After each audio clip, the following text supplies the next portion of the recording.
VS. അച്യുതാനന്ദന്റെ രാഷ്ട്രീയ ജീവിതം പോലെ അദ്ദേഹത്തിന്റെ മരണവും കൗതുകപ്പെടുത്തുന്നതായിരുന്നു.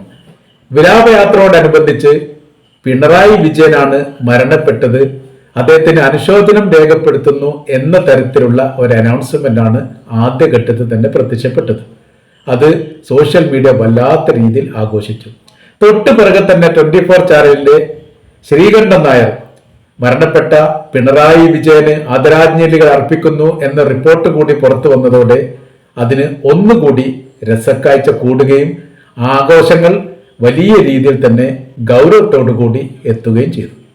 നമ്മൾക്കൊന്ന് കേട്ടു നോക്കാം ആ അനൗൺസ്മെന്റും അതേപോലെ തന്നെ ആ ചാനലിന്റെ റിപ്പോർട്ടും.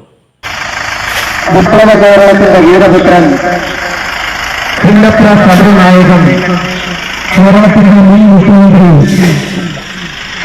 പിണറായി വിജയന്റെ മരണത്തിൽ അനുശോചനം രേഖപ്പെടുത്തിക്കൊണ്ട് LDF-യുടെ നേതൃത്വത്തിലുള്ള മൗനജാഥയാണ് ഈ വാഹനത്തിന് തൊട്ടുപിന്നിലായി കടന്നു വരുന്നത്. ശാന്തനായ ഒരുപക്ഷെ ചേതനയേറ്റ പിണറായി വിജയന്റെ മൃതദേഹം വഹിച്ചുള്ള വാഹന വ്യൂഹം മുന്നോട്ട് കൊണ്ടിരിക്കുകയാണ്.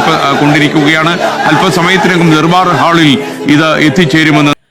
വി.എസ്. അച്യുതാനന്ദന്റെ രാഷ്ട്രീയം അവസാനിക്കുന്നത് പിണറായി വിജയന്റെ ഇടപെടൽ മൂലമാണ് എന്നുള്ളത് യാഥാർത്ഥ്യമാണ്. പല ഘട്ടത്തിലും അതിൻ്റെ സൂചന വി.എസ്. അച്യുതാനന്ദൻ നൽകുകയും ചെയ്തിട്ടുണ്ട്. അദ്ദേഹത്തിൻ്റെ ഇന്നലകളിൽ കഴിഞ്ഞു പോയിരിക്കുന്ന ചരിത്രത്തോടനുബന്ധിച്ച് ഏറ്റവും ഒടുവിൽ പിണറായി വിജയൻ വി.എസ്. അച്യുതാനന്ദനെ പിടികൂടുന്നത് വരെ എന്തൊക്കെയാണ് സംഭവ വികാസങ്ങൾ നടന്നത് എന്ന് നമുക്ക് ഹ്രസ്വമായ രീതിയിൽ ഒന്ന് പരിശോധിക്കാം. വെലപ്പള്ളി ശ്രീരാമൻ അച്യുതാനന്ദൻ, വി.എസ്. അച്യുതാനന്ദൻ 1923 ഒക്ടോബർ 20 ആലപ്പുഴയിലെ പുന്നമ്പ്രയിൽ ജനിക്കുന്നു. 2021 ജൂലൈ 25 ആലപ്പുഴയിൽ വെച്ച് മരണപ്പെടുകയും ചെയ്തു. ചെറിയ പ്രായത്തിൽ തന്നെ മാതാപിതാക്കൾ നഷ്ടപ്പെട്ട അദ്ദേഹം 6ാം ക്ലാസ് വിദ്യാഭ്യാസം മാത്രമാണ് നേടാൻ വേണ്ടി സാധിച്ചത്. കമ്മ്യൂണിസ്റ്റ് പാർട്ടിയിൽ ആ കാലഘട്ടത്തിൽ അംഗത്വമെടുത്തു. 1938 തൊഴിലാളി പ്രസ്ഥാനത്തിൽ രാഷ്ട്രീയ പ്രവർത്തനം അദ്ദേഹം ആരംഭിച്ചു. 1940 CPIയിൽ ചേർന്നു. പിന്നീട് പാർട്ടി വളർന്ന സമയത്ത് 1964 CPIM-ൽ അംഗത്വമെടുക്കുകയും ചെയ്തു. 2006 മുതൽ 2011 വരെ 16ാമത്തെ മുഖ്യമന്ത്രിയായി അദ്ദേഹം ചുമതലയേൽക്കുന്നു. CPM പോളിറ്റ് ബ്യൂറോ അംഗമായിട്ടും അദ്ദേഹം പ്രവർത്തിച്ചു.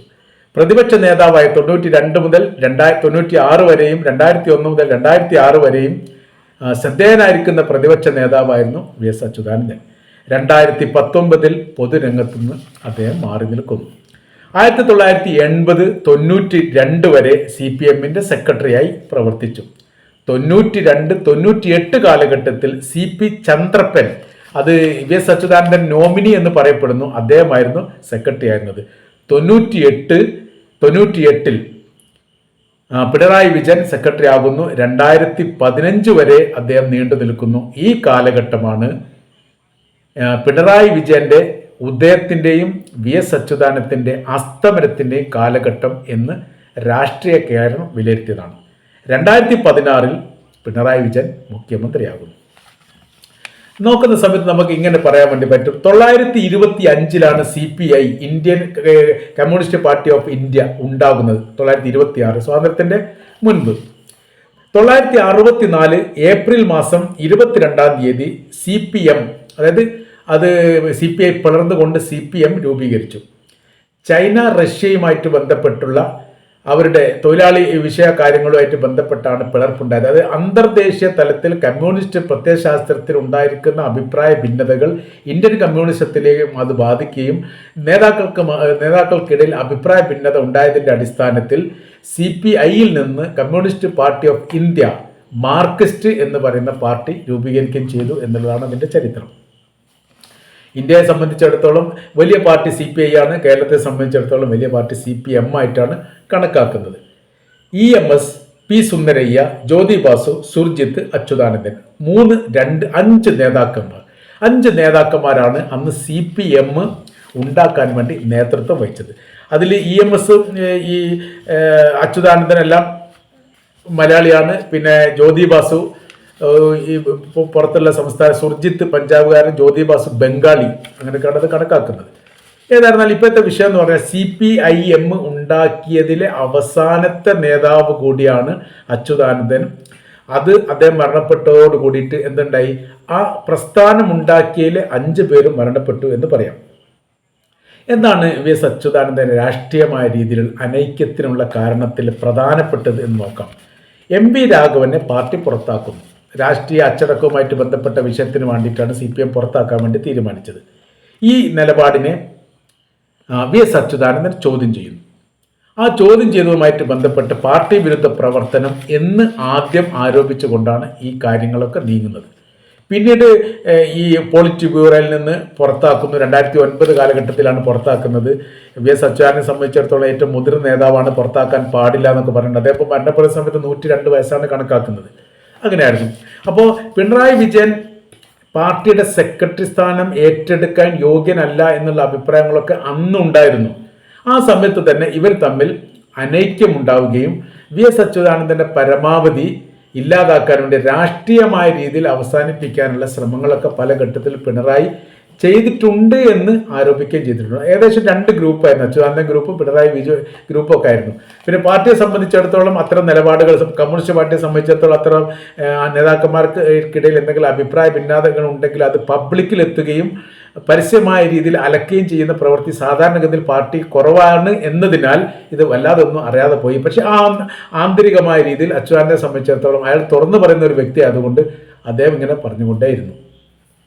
അങ്ങനെയാണ് പാർട്ടിക്ക് അനഭിബന്ധനാകുന്ന രീതിയിലേക്ക് കാര്യങ്ങൾ പോകുന്നു. ഈ അച്യുതാനന്ദനെ സംബന്ധിച്ചിടത്തോളം പ്രത്യയശാസ്ത്ര കമ്മ്യൂണിസത്തിൽ വിശ്വസിച്ച വ്യക്തിയാണ് അച്യുതാനന്ദൻ. പിണറായി വിജയനെ സംബന്ധിച്ചിടത്തോളം രാഷ്ട്രീയ കമ്മ്യൂണിസമാണ്. രാഷ്ട്രീയ കമ്മ്യൂണിസം പ്രത്യയശാസ്ത്ര കമ്മ്യൂണിസം തമ്മിലുള്ള വ്യത്യാസം എന്ന് പറയുന്നത്, രാഷ്ട്രീയ കമ്മ്യൂണിസത്തെ സംബന്ധിച്ചിടത്തോളം ഏതെങ്കിലും വിഭാഗത്തെ കൂട്ടിച്ചേർത്തിക്കൊണ്ട് രാഷ്ട്രീയ ഭരണം നിലനിർത്താൻ വേണ്ടി കാര്യം ശ്രമിക്കുക. അത് വർഗീയവാദിയാണെങ്കിലും തീവ്ര ഗ്രൂപ്പാണെങ്കിലും ഏതാണെങ്കിലും പ്രശ്നമല്ല. പല ഘട്ടങ്ങളിലും നമ്മളത് കണ്ടിട്ടുണ്ട്. ഒരു കാലത്ത് തീവ്രവാദി എന്ന് പറയുന്ന വിഭാഗത്തെ മാർക്സ് പാർട്ടി കൂട്ടി ഭരിച്ചിട്ടുണ്ട്. ജമാഅത്തെ ഇസ്ലാമി ഒരു കാലത്തേക്ക് തീവ്രവാദിയായിരുന്നു, പിന്നെ അവർ കൂട്ടി ഭരിച്ചു, അപ്പോൾ പിന്നെ മിതവാദിയായി.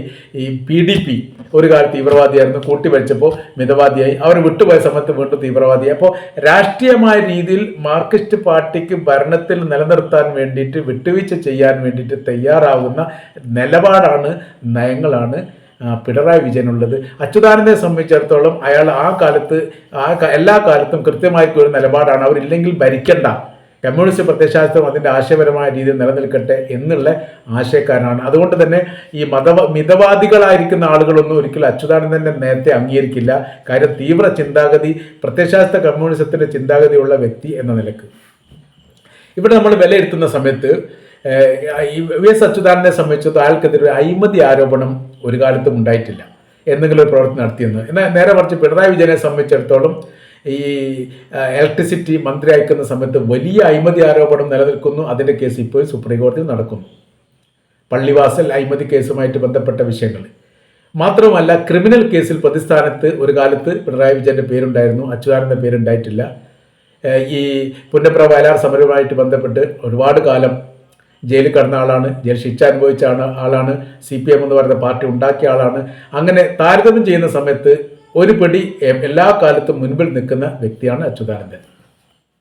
രാഷ്ട്രീയത്തിൽ അങ്ങനെ കുതികാല് വെട്ട് കാര്യങ്ങളൊക്കെ ചെയ്തതുകൊണ്ട് അസ്തമിച്ചു പോയ ഒരു നേതാവ് എന്ന നിലക്ക് അദ്ദേഹത്തിൻ്റെ ആത്മാവായിരിക്കും ഒരു പക്ഷേ പിണറായി വിജയൻ മരണപ്പെട്ട അദ്ദേഹത്തിൻ്റെ വിലാപയാത്ര എന്ന് പാർട്ടി പ്രവർത്തകന്മാരെ കൊണ്ട് വിളിപ്പിച്ചതും ചാലുകാരെ കൊണ്ട് പറയിപ്പിച്ചതും എന്നുകൂടി നമുക്ക് പറയാൻ വേണ്ടി പറ്റും. രാഷ്ട്രീയം അവസാനിപ്പിക്കുക എന്ന് പറയുന്നത് അച്യുതാനന്ദന് താല്പര്യമില്ലാത്ത വിഷയമാണ്. പക്ഷേ നിലനിൽപ്പുമായിട്ട് ബന്ധപ്പെട്ട കാര്യത്തിൽ പല ഘട്ടത്തിലും പാർട്ടി വിജയിക്കുമ്പോൾ അച്യുതാനന്ദൻ തോൽക്കും, അച്യുതാനന്ദൻ ജയിക്കുമ്പോൾ പാർട്ടി തോൽക്കും. ഈ ഒരു നിലപാടൊക്കെ ഉണ്ടായിരുന്നു. ഏറ്റവും ഒടുവിൽ പാർട്ടി വിജയിപ്പിക്കുന്ന സമയത്ത് അച്യുതാനന്ദനെ പരാജയപ്പെടുത്താൻ വേണ്ടി പാർട്ടി തന്നെ ശ്രമിച്ചു എന്നൊരു പരാതിയും ഉണ്ടായിരുന്നു. അതിനെക്കുറിച്ചുള്ള അന്വേഷണ കാര്യങ്ങളൊക്കെ നടന്നിട്ടുണ്ട്. പക്ഷേ അത് എവിടെ എത്തിയിട്ടുണ്ട് എന്നതിനെക്കുറിച്ചുള്ള വിവരങ്ങൾ പാർട്ടിക്കാർക്ക് തന്നെ ഇല്ല എന്നുള്ളതാണ് യാഥാർത്ഥ്യം. സ്ഥിതികൾ പറയുന്ന സമയത്ത് VS അച്യുതാനന്ദൻ കമ്മ്യൂണിസം എന്ന നിലക്ക് സത്യസന്ധനാണ് എന്ന് പറയാൻ വേണ്ടി പറ്റും. പക്ഷേ അയാളുടെ രാഷ്ട്രീയ നിലപാടുകളും സമീപനങ്ങളും പല ഘട്ടങ്ങളിൽ പാളിപ്പോകാറുണ്ട്. അത് RSSO BJPയോ ഉപയോഗിച്ചുകൊണ്ട് അവരുടെ രാഷ്ട്രീയ നേട്ടത്തിന് വേണ്ടിയിട്ട് അത് ഉപയോഗിക്കാൻ വേണ്ടി സാധിക്കുകയും ചെയ്തിട്ടുണ്ട്. പല തന്ത്രങ്ങളും പല കാര്യങ്ങളും ഈ BJP പോലെയുള്ള സംഘത്തിന് അറിയാത്തത് അച്യുതാനന്ദനിലൂടെ കിട്ടിയിട്ടുണ്ട് എന്നുള്ള രാഷ്ട്രീയ ആരോപണം അച്യുതാനന്ദനെതിരെ പല കാലങ്ങളിലും ഉണ്ടായതാണ്. അപ്പോൾ നമ്മൾ പറയുന്ന കാര്യം വളരെ കൃത്യമായ രീതിയിലുള്ള ഭരണ സംവിധാനം മുന്നോട്ട് കൊണ്ടുപോകുന്നതിൽ പിണറായി വിജയനേക്കാണ് എല്ലാ കാലത്തും മുൻപന്തിയിൽ നിന്ന വ്യക്തി അച്യുതാനന്ദൻ തന്നെയാണ്. സത്യസന്ധനായിരിക്കുന്ന രാഷ്ട്രീയക്കാരൻ എന്ന് അച്യുതാനന്ദനെ വിലയിരുത്താൻ വേണ്ടിയിട്ട് എല്ലാ പാർട്ടികൾക്കും സാധിക്കുന്നതാണ്. അതുകൊണ്ടാണ് അച്യുതാനന്ദൻ്റെ മരണവുമായിട്ട് ബന്ധപ്പെട്ട കാര്യത്തിൽ കേരളം ഇളകി മറിഞ്ഞു എന്നുള്ളതാണ്. കൂടെ മാർക്സിസ്റ്റ് പാർട്ടി നേതാക്കന്മാർ നടക്കുന്ന സമയത്തൊക്കെ അവർ ജീവിക്കുന്ന കാലത്ത് ഒറ്റുകൊടുത്തവരാണ്, അവരങ്ങോട്ട് മാറി നിൽക്കണം എന്ന് ചില കമൻറ്റുകളൊക്കെ സോഷ്യൽ മീഡിയയിലൊക്കെ സജീവമായിട്ട് പറയുന്നുണ്ട്. അതിൽ പറയുന്ന കാര്യം ആ നിൽക്കുന്ന അയാൾ, ഈ ഷർട്ടിട്ട ആൾ, അതിൻ്റെ അപ്പുറത്ത് നിൽക്കുന്ന ആൾ, ഇതെല്ലാവരും ഒറ്റുകാരാണ്, ജീവിച്ചിരിക്കുന്ന കാലത്ത് സഹായം ചെയ്തിട്ടില്ല എന്ന് മാത്രമല്ല രാഷ്ട്രീയ വനവാസത്തിന് വേണ്ടി അച്യുതാനന്ദനെ അയച്ചതുവരിൽ പ്രധാനപ്പെട്ടവരെല്ലാവരും എവിടെ ഉണ്ടെന്ന് അറിയാം. അച്യുതാനന്ദനെ കൂടെ തന്നെയുണ്ട്.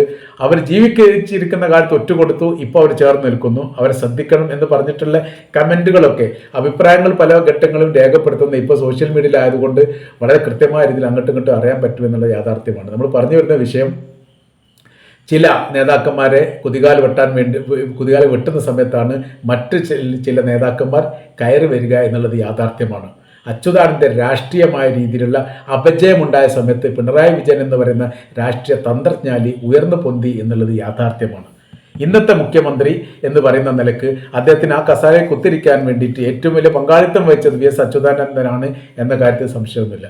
ഏതായിരുന്നാലും അച്യുതാനന്ദനും പിണറായി വിജയനും തമ്മിലുള്ള രാഷ്ട്രീയ അന്ധത അത് അച്യുതാനന്ദനെ സംബന്ധിച്ചിടത്തോളം അയാൾ മറക്കാൻ കഴിയാത്തതാണ് എന്നതിനാൽ തന്നെ എൻ്റെ മരണത്തോടൊപ്പം തന്നെ എൻ്റെ പാർട്ടി പ്രവർത്തകന്മാരെ കൊണ്ടും ചാനലുകാരെ കൊണ്ടും ഞാൻ മുദ്രാവാക്യം വിളിപ്പിച്ചിട്ടുണ്ട്, അല്ലെ പറയിപ്പിച്ചിട്ടുണ്ട് എന്ന് അദ്ദേഹത്തിന് പറയാൻ പറ്റുന്ന രീതിയിൽ തന്നെയാണ് പിണറായി വിജയൻ്റെ മരണമാണ് എന്ന തരത്തിലുള്ള റിപ്പോർട്ടുകൾ പുറത്തു വരുന്നതും പാർട്ടി പ്രവർത്തകന്മാർ ഇത് തന്നെ അനൗൺസ്മെൻറ്റ് ചെയ്യുന്നതും ഈ വിലാപയാത്ര പിണറായി വിജയൻ്റെ വിലാപയാത്രയാണ് തൊട്ട് പിറകിൽ മൗനജാഥയോടുകൂടി വന്നുകൊണ്ടിരിക്കുന്നത് എന്ന് ഒരു പ്രാവശ്യമല്ല പല പ്രാവശ്യം. തെറ്റിപ്പോയതെന്ന് പറയാൻ വേണ്ടി പറ്റില്ല, തെറ്റിപ്പോവുകയാണെങ്കിൽ കുറച്ചുകൂടി മനസ്സിലാക്കണം. 2-3 പ്രാവശ്യം പിണറായി വിജയൻ്റെ വിലാപയാത്ര മൗനയാത്രയായി ഇതാ തൊട്ട് പിറകിൽ വന്നുകൊണ്ടിരിക്കുന്നു എന്നിങ്ങനെ പറഞ്ഞുകൊണ്ടിരിക്കുന്നത് കേൾക്കുകയും ചെയ്യുന്നുണ്ട് ആൾക്കാർ.